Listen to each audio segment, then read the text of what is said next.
ಮುಖ್ಯಮಂತ್ರಿ ಸಿದ್ದರಾಮಯ್ಯನವರು ವಿದಾಯದ ನುಡಿಗೆ ಮುಂದಾದ್ರ ರಾಜೀನಾಮೆಗೆ ಮುನ್ನವೇ ಕನ್ನಡಿಗರಿಗೆ ಧನ್ಯವಾದ ಅರ್ಪಣೆ ಮಾಡ್ತಾ ಇದ್ದಾರಾ? ನುಡಿದಂತೆ ನಡೆದ ಸರ್ಕಾರ ನಮ್ಮದು ಅಂತ ಏನಾದರೂ ಹೇಳ್ತಾ ಇದ್ದಾರಾ?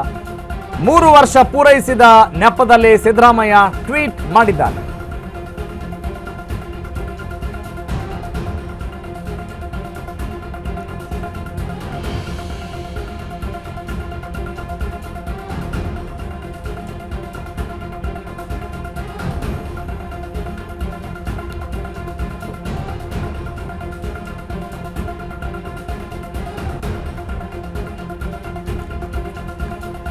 ಎಸ್, ಐ ರಿಪೀಟ್, ನುಡಿದಂತೆ ನಡೆದ ಸರ್ಕಾರ ನಮ್ಮದು. 5 ಗ್ಯಾರಂಟಿಗಳನ್ನ ಕೊಟ್ಟ ಸರ್ಕಾರ ನಮ್ಮದು. 3 ವರ್ಷ ಪೂರೈಸಿದ ನೆಪದಲ್ಲಿ ಸಿದ್ದರಾಮಯ್ಯ ಟ್ವೀಟಿಸಿದ್ದಾರೆ. ಇದು ಮುಖ್ಯಮಂತ್ರಿ ಸಿದ್ದರಾಮಯ್ಯನವರ ಮುಖ್ಯಮಂತ್ರಿ ಪಟ್ಟಕ್ಕೆ ವಿದಾಯದ ನುಡಿಯ.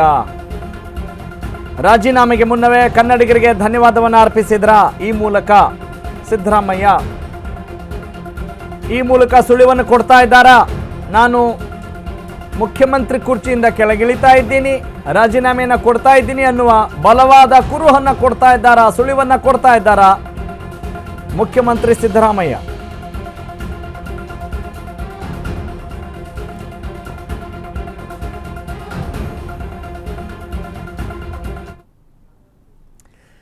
S, this is the tweet by Siddaramaiah. ರಾಜ್ಯದ ಜನರ ಆಶೀರ್ವಾದದೊಂದಿಗೆ ನಾವು ಅಧಿಕಾರಕ್ಕೆ ಬಂದು 3 ವರ್ಷಗಳಾಗಿವೆ. ಪೂರೈಸಿರುವ ಈ ಸಾರ್ಥಕ ಸಂದರ್ಭದಲ್ಲಿ ನಮ್ಮ ಸರ್ಕಾರ ನುಡಿದಂತೆ ನಡೆದ ಸರ್ಕಾರ, 5 ಗ್ಯಾರಂಟಿಗಳನ್ನು ಕೊಟ್ಟ ಸರ್ಕಾರ, 3 ವರ್ಷ ಪೂರೈಸಿದ ನೆಪದಲ್ಲಿ ಸಿದ್ದರಾಮಯ್ಯ ಈ ಟ್ವೀಟ್ನ ಮಾಡಿದ್ದಾರೆ. ಎಸ್, ಎಲ್ಲೂ ಮಾತಾಡಿಲ್ಲ, ಆದರೆ ಬರವಣಿಗೆಯ ಮೂಲಕ ತಮ್ಮ ಮನದಾಳದ ಇಂಗಿತವನ್ನು, ಒಂದು ಕೃತಜ್ಞತೆಯನ್ನು ತಿಳಿಸಿದ್ದಾರೆ.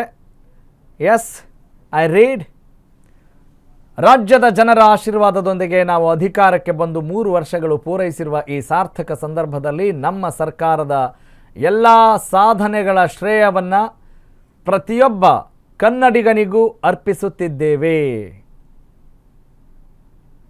ಚುನಾವಣಾ ಪೂರ್ವದಲ್ಲಿ ರಾಜ್ಯದ ಜನತೆಗೆ ನೀಡಿದ ಪ್ರತಿ ಮಾತಿಗೂ ಬದ್ಧರಾಗಿ ನಡೆಯುವ ಮೂಲಕ ನುಡಿದಂತೆ ನಡೆದ ಹೆಮ್ಮೆ ನಮಗಿದೆ. 5 ಗ್ಯಾರಂಟಿ ಯೋಜನೆಗಳನ್ನು ಜಾರಿಗೊಳಿಸಿ ಪ್ರತಿ ಮನೆಗೂ ತಲುಪಿಸುವಲ್ಲಿ ಯಶಸ್ವಿಯಾಗಿದ್ದೇವೆ.